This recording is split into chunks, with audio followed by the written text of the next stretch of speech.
এই শব্দটা শোনা মাত্রই মনের মধ্যে যে কটা জায়গার ছবি ভেসে ওঠে তাদের মধ্যে হিমাচল নামটা আমার মতো তোমাদেরও হয়তো ড্রিম ডেস্টিনেশন হিসেবে যত্ন করে উইশ লিস্ট করা আছে। এবার সেই পাহাড় অভিযানে আমাদের গন্তব্য হিমাচলের এমন এক জায়গা যেখানকার সুন্দর সুন্দর গ্রাম, প্রাচীন মনেস্ট্রি আর রুক্ষ সৌন্দর্যে ভরা ল্যান্ডস্কেপ বারবার মন কাড়বে, যেখানকার পথের প্রতিটি বাঁক লুকিয়ে রাখে অজস্র রহস্য, যাকে বলা হয় কোল্ড ডেজার্ট বা ল্যান্ড অফ মঙ্কস। হ্যাঁ, ঠিক ধরেছ, স্পিতি ভ্যালি।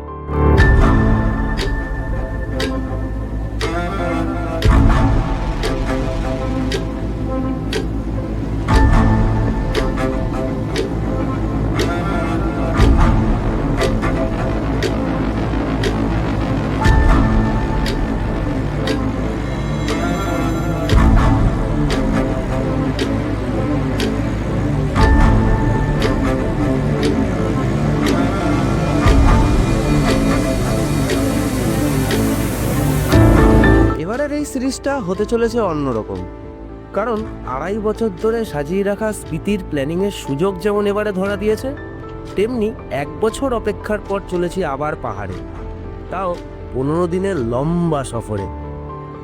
তোমাদের জন্য ঝোলায় ভরেছি প্রতিটা দিনের, প্রতিটা পথে, প্রতিটা গ্রামের অজস্র অভিজ্ঞতা, প্রচুর ল্যান্ডস্কেপ ও অনেক গল্প। আজ সেই ঝুলি থেকে তোমাদের শোনাবো কলকাতা থেকে আম্বালা হয়ে সিমলা পৌঁছানোর গল্প। এক সন্ধ্যা কাটাবো সিমলার বিখ্যাত ম্যাল রোডে, দেখে নেবো সিমলার বিখ্যাত কালীবাড়ি টেম্পল। তাহলে চলো বেরিয়ে পড়ি এবার অ্যানাদার জার্নির মাধ্যমে অ্যানাদার ল্যান্ডমার্কে। कृपया ध्यान दीजिए गाड़ी संख्या সেপ্টেম্বর 28, 2025, মহাষষ্ঠীর দিন, আর আমাদের সেই পরিচিত হাওড়া স্টেশন, যেখান থেকেই শুরু হয় আমাদের বেশিরভাগ ট্রাভেল স্টোরি। হ্যাঁ জানি, তোমরা ভাবছো এত আগের গল্প এখন কেন শোনাচ্ছি। আসলে ঝোলা থেকে কয়েক জিবি স্মৃতি হারিয়ে গেছিল, যাদের উদ্ধার করতেই এত দেরি।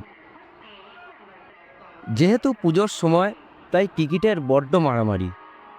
একদিকে যেমন আমরা ডিরেক্ট ট্রেন পাইনি, অপরদিকে এ যাত্রা এসি হয়ে ওঠেনি।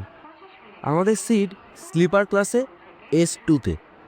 আমাদের এখনের সারথি 11448 হাওড়া শক্তিপুঞ্জ এক্সপ্রেস, যেটি 1:10 হাওড়া থেকে ছেড়ে ধানবাদ পৌঁছাবে বিকেল 5:33-এ। ওই যে আমাদের সারথি 9 নম্বর প্ল্যাটফর্মে চলেও এসছে। ট্রেন তার নির্দিষ্ট সময় হাওড়া থেকে যাত্রা শুরু করলো জব্বলপুরের উদ্দেশ্যে। ধানবাদ পর্যন্ত এই 5.5 ঘন্টার ট্রেন জার্নিতে আমরা পাবো 7টি হল্ট, পাড়ি দেবো 257 কিলোমিটার পথ। 22 বগির এই ট্রেনটিতে আছে 4টে জেনারেল, একটি ফার্স্ট এসি, 2টি এসি 2 টায়ার, 2টি এসি 3 টায়ার, 3টি এসি 3 টায়ার ইকোনমি, 7টি স্লিপার কোচ ও একটি SLR। পথ অল্প হলেও সেপ্টেম্বরের চড়া গরম ও স্লিপার ক্লাসের সিট, এই দুয়ের কম্বিনেশনে সবার অবস্থা একেবারে কাহিল। তবে যাই হয়ে যাক, প্রশ্ন যখন স্বপ্ন পূরণের, উত্তর তখন একটাই, যতই কষ্ট হোক হাসি মুখে সইতে রাজি। ওদিকে পড়ন্ত বিকেল, আর সূর্যিমামা সারাদিনের ক্লান্তি নিয়ে ঢলে পড়ছে ওই পশ্চিমের কোলে। আর এদিকে আমাদের ট্রেন একদম ঠিকঠাক সময়ে পৌঁছে গেছে ধানবাদ জংশন। হাতে এখন অনেক সময়, পরের ট্রেন রাত 9:50-এ, তাই ঠিক হলো কাছে পিঠে একটা হোটেল নিয়ে রেস্ট নেওয়া হবে। আমাদের বলতে যাদের কথা বলছি, প্রশান্ত শেঠি ওরফে লিপু, ইন্দ্রজিৎ বাছার ওরফে রিজু, সৌভিক দত্ত ওরফে ছোট, সবাই পাড়ার বন্ধু ও পাড়ার ছেলে। যাচ্ছি একই স্বপ্ন নিয়ে। ঘড়ি বলছে এখন 8:47।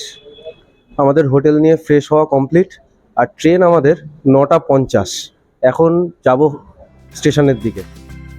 রাতের খাবারের ব্যবস্থা করে আমরা যখন স্টেশনে পৌঁছালাম, আমাদের ট্রেন তখন 2 নম্বর প্ল্যাটফর্মে দাঁড়িয়ে। যাত্রাপথের এবারের সঙ্গী 13307 গঙ্গা সুতলেজ এক্সপ্রেস। এবারের সিট S3-তে। ডিনারে ছিল লোকাল স্টল থেকে নেওয়া রাইস, চিকেন কষা ও আলু ভাজা। ডিনার সেরে দরজার কাছে গিয়ে দাঁড়ালাম।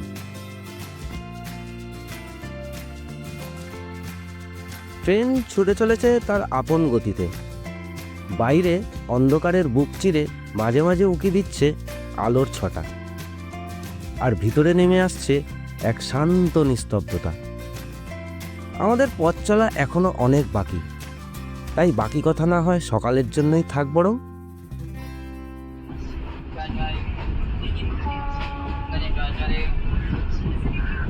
ট্রেনের সকালটা শুরু হয় এই হকারদের সুরেই।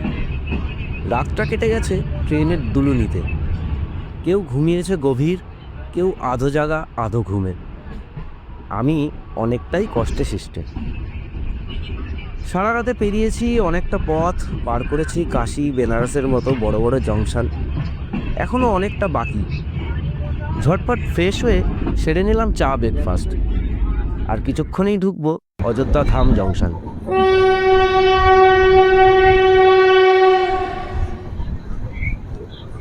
ঘড়ি বলছে এখন 9:16।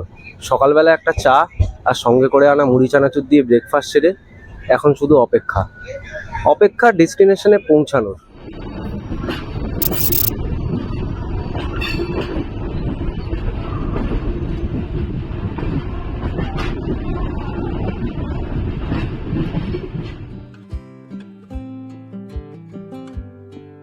অযোধ্যা ছেড়ে ট্রেন ছুটে চলেছে তার নিজের ছন্দে। এদিকে লাঞ্চের অর্ডারটাও দিয়ে দিলাম। হাতে এখন অনেক সময়, আর সময় কাটানোর মোক্ষম অস্ত্র তাস ছাড়া কি হতে পারে। লাঞ্চ খরচের বাজি রেখে শুরু হলো তাস যুদ্ধ।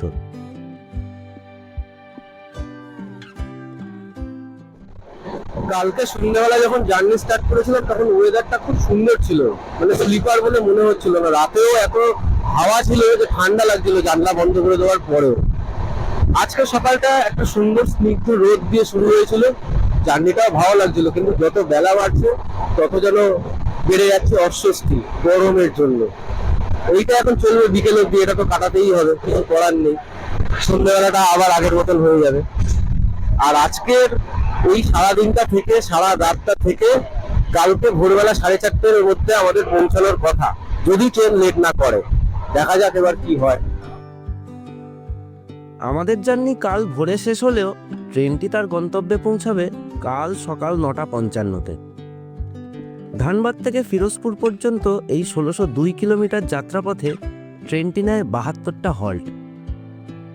21টি কোচের এই ট্রেনটিতে থাকে 4টি জেনারেল কম্পার্টমেন্ট, 6টি স্লিপার, এসি 3 টায়ার ইকোনমি 2টি, 4টি এসি 3 টায়ার, 2টি এসি 2 টায়ার, একটি এসি ফার্স্ট ক্লাস, একটি প্যান্ট্রি কার, একটি এসএলআরডি ও একটি এলপিআর।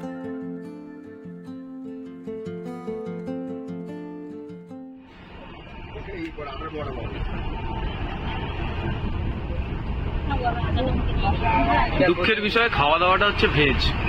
যে ট্রেনটাতে যাচ্ছি সেটা যেহেতু তীর্থস্থানের উপর থেকে যায়, তাই এই ভেজ খাওয়া দাওয়া 150 টাকা প্লেট। লাঞ্চ এইমাত্র কমপ্লিট করলাম, কিন্তু পেটটা ভরেনি। ঠিক আছে, আরো 2 প্লেট রাইস হলে ভালো হতো। যে মিলটা দিয়েছে 150 টাকা, ওটা আদৌ 150 টাকা দাম কিনা আমার খুব সন্দেহ আছে। তবে আশ্চর্য করার বিষয় হচ্ছে পৃথিবীতে এমন কিছু কিছু জন্তু এখনো এক্সিস্ট করে যারা খাওয়ার পরে একবার শুতেও চায়। ঠিক আছে, গরমের মধ্যে এরা এখানে এইভাবে পড়ে রয়েছে। আমি বন্ধুরা বলে বোঝাতে পারবো না, পুরো মাইক্রোওয়েভের ভিতরে যেরকম গরম সেরকম গরম এখন চলছে। বুঝতে পারছো তো ব্যাপারটা?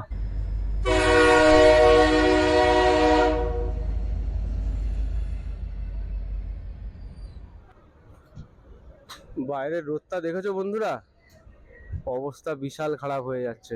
6টা অবধি এখন এইভাবে কাটাতে হবে। এখন ক্রস করছি লখনৌ জংশন, পার করে ফেলেছি 746 কিলোমিটার রাস্তা। এখনো আমাদের যেতে হবে 1353 কিলোমিটার, মানে টোটাল ডিস্টেন্স এটা। তার মধ্যে 746 কিলোমিটার ক্রস করে ফেলেছি। এখন শুধু অপেক্ষা করছি সন্ধ্যেটা নামলে কি হবে, এই গরমের জন্য যে অস্বস্তিটা সেটা থাকবে না। তাহলে কি হবে, জার্নিটার মজাটা নিতে পারবো। এখন অপেক্ষা শুধু সন্ধ্যে।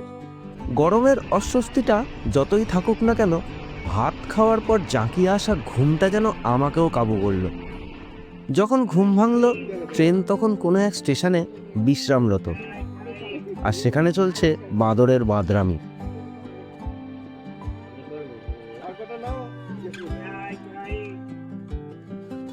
সূর্যটা এখন হেলে পড়েছে পশ্চিমে, আকাশে সোনালি রং ধরেছে, নরম হয়েছে সূর্যের তেজ। এই সময়টাই তো ট্রেন যাত্রার সবচেয়ে সুন্দর মুহূর্ত, যেখানে সময়, গতি, মানুষ, স্মৃতি সব একসাথে মিশে যায় একই অনুভূতিতে। আর আমি চলন্ত ট্রেনের জানলায় বসে অথবা দরজায় দাঁড়িয়ে দেখছি পৃথিবীটাকে এক অন্য রকম রঙে। দেখতে দেখতে সন্ধ্যাও নেমে পড়েছে। আড্ডা, তাস, গল্প গুজবের সময় যতই কাটুক না কেন, মন কিন্তু সেই পড়ে আছে এক জায়গায়। আর কয়েক ঘন্টার অপেক্ষা, তারপরই তো দেখা হবে পাহাড়ের সাথে। রাতে আর ভেস্তালি খেতে ইচ্ছে হলো না, সঙ্গে যা ছিল তাই দিয়ে চালিয়ে শুয়ে পড়লাম। চোখ খুললেই পৌঁছাবো আম্বালা।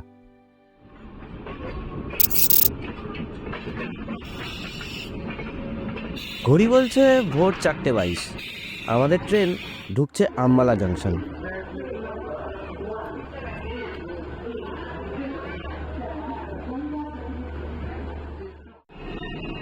কলকাতা থেকে সিমলা 3 ভাবে পৌঁছানো যায়। আম্বালা বা চণ্ডীগড়ে এসে বাই রোড, অথবা কালকা মেল ধরে কালকা এসে বাই রোড বা টয় ট্রেন ধরে পৌঁছাতে পারেন সিমলায়।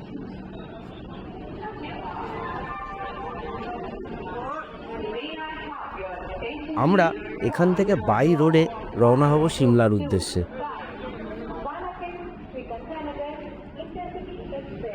আমাদের হোটেল, গাড়ি সবই ট্রাভেল এজেন্ট থ্রু আগের থেকেই বুক করা আছে।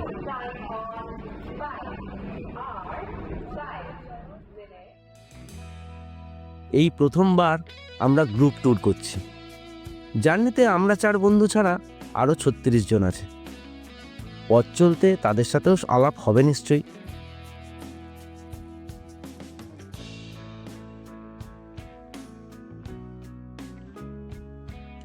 আকাশে এখন ভোরের রং ধরেছে। আস্তে আস্তে শুরু হয়েছে পাহাড়ের হাতছানিও। যারা আমার ভিডিও দেখো তারা তো জানোই, যারা নতুন দেখছো তাদেরকে বলছি, আমি ডেস্টিনেশনের চেয়ে একটু প্রাধান্য বেশিই দিই জার্নিকে। দেবো নাই বা কেন বলো, কত কত ল্যান্ডস্কেপের আনাগোনা এই জার্নিতেই তো চোখে পড়ে। পথের প্রতিটা বাঁকে কতই না গল্প খুঁজে পাওয়া যায়, কত মানুষ, কত দৃশ্য, কত চিত্রপট ভেসে থাকে তো এই জার্নিরই মধ্যে। তাই আমি এগুলোকে স্কিপ করতে পারি না। তোমরা চাইলে করতে পারো, তবে আই ইনসিস্ট সঙ্গে থাকো। বলা তো যায় না কখন কি ভালোটা হঠাৎ চোখে পড়ে যায়।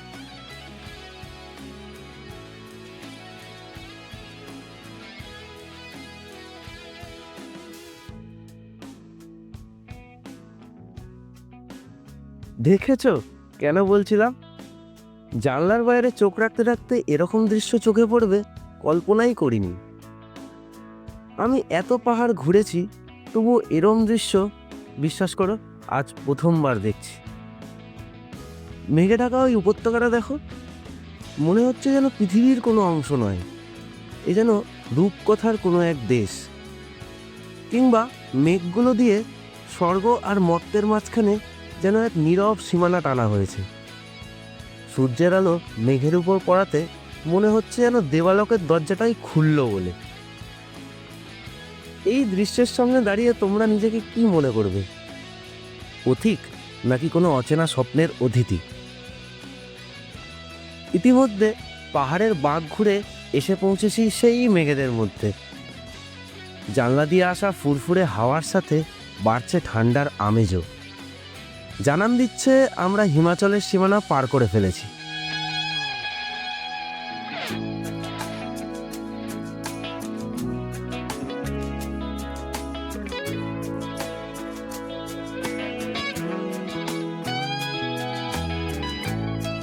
রাস্তার ভিউটা দেখলে তোমরা?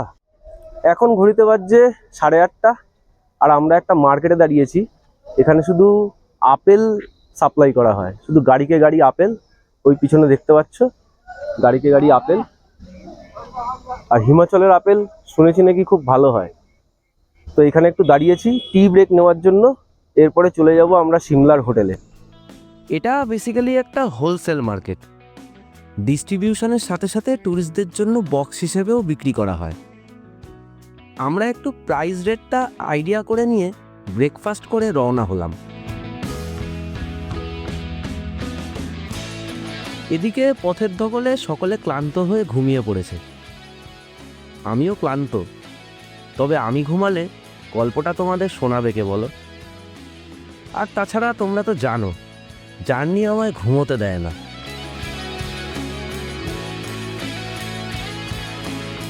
আমরা এখন ক্রস করছি সোলান।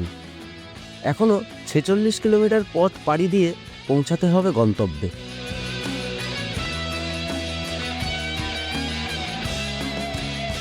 বাইরের ওয়েদার একদম ধাঁ চকচকে। ঝলমলে রোদে কুয়াশার চাদর পরিষ্কার হয়ে দূরের ওই পাহাড়ের গায়ে জুড়ে থাকা বাড়িঘরগুলোকেও স্পষ্ট করে তুলেছে। আস্তে আস্তে শহরের কোলাহল যেটাকে ফেলে এসছিলাম সেটাই আবার বাড়ছে।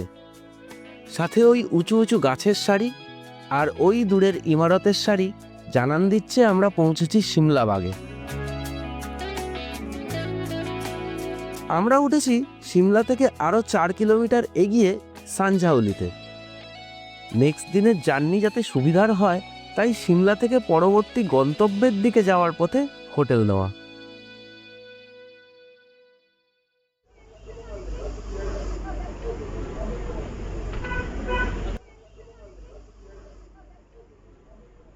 এই হলো আমাদের hotel, the white land.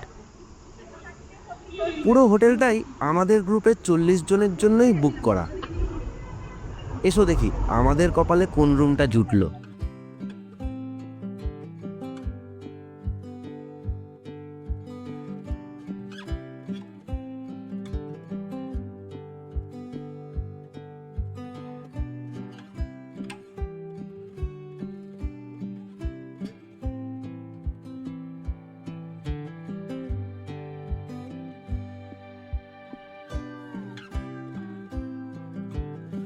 King size bed, বেডের দুদিকে চার্জিং পয়েন্ট, বসার জন্য চেয়ার টেবিল, একটা বড় ওয়ার্ড্রপ, একটা টিভি, বড়সড় dressing table, western style bathroom with geyser সহ সমস্ত মডার্ন অ্যামেনিটিসে পরিপূর্ণ। শুধু পাইনি front side mountain view.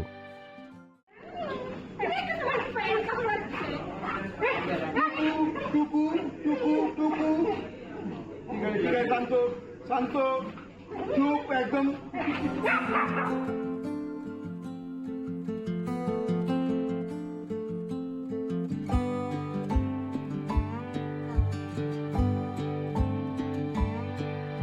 Fresh হয়ে সোজা চলে এলাম খাবার টেবিলে।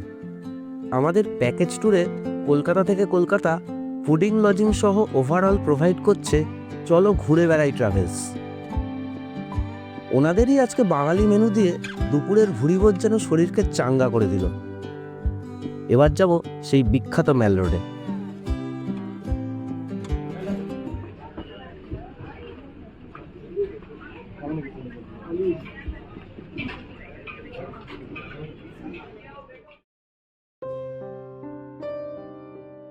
সালটা 1864। ব্রিটিশরা সিমলাকে ভারতের গ্রীষ্মকালীন রাজধানী ঘোষণা করে। তারপর থেকেই ইউরোপীয় ধাঁচে শহর গড়ার কাজ শুরু হয় মূলত ব্রিটিশ অফিসার, প্রশাসক ও ইউরোপীয়দের হাঁটাচলা, সামাজিক মেলামেশা ও কেনাকাটার জন্য।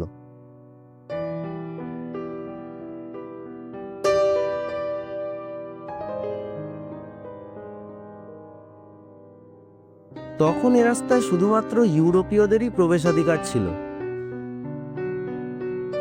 ভারতীয়দের জন্য ছিল সীমিত।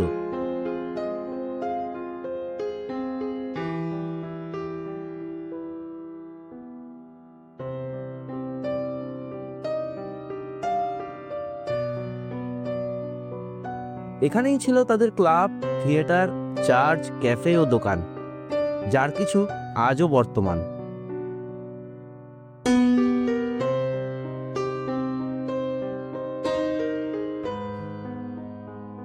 1947 সালের পর ম্যাল রোড সবার জন্য উন্মুক্ত হয় ও ধীরে ধীরে এটি হয়ে ওঠে সিমলার প্রধান পর্যটন, সাংস্কৃতিক ও বাণিজ্যিক কেন্দ্র।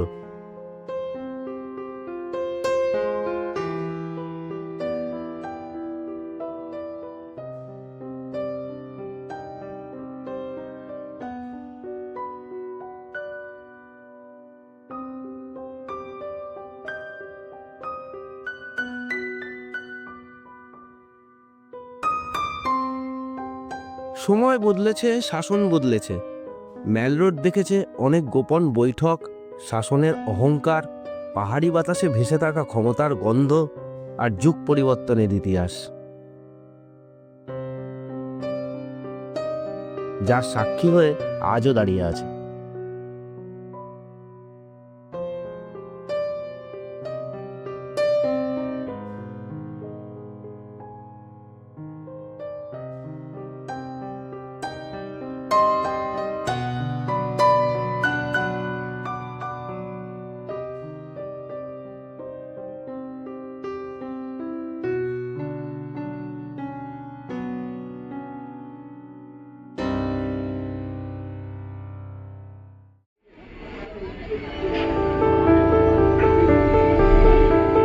ম্যাল রোড ছাড়া এখানকার আরেকটি আকর্ষণ হলো কালীবাড়ি টেম্পল, যার অলৌকিক ও আধ্যাত্মিক মহিমা অপরিসীম। আমি সবটাই ক্যামেরাবন্দি করেছিলাম, তবে দুঃখের বিষয় হলো আমার ঝুলি থেকে সেই সব স্মৃতি হারিয়ে গেছে। ভিডিও শুরুতেই বলেছিলাম না, কয়েক জিবি স্মৃতি হারিয়ে গেছে। যতটুকু ফিরে পেয়েছি তাতেই তোমাদের দেখানোর চেষ্টা করলাম।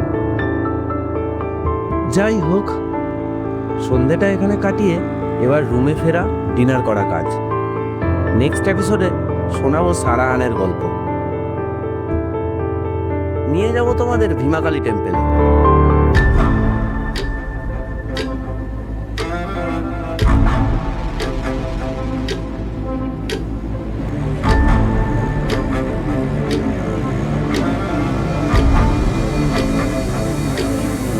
এপিসোডটা এখানেই শেষ করলাম। খুব শীঘ্রই দেখা হবে নতুন এপিসোডে, নতুন গল্প নিয়ে। আর এরকম গল্প নিয়ে আমি বারে বারে ফিরব। ততদিন অপেক্ষায় থেকো।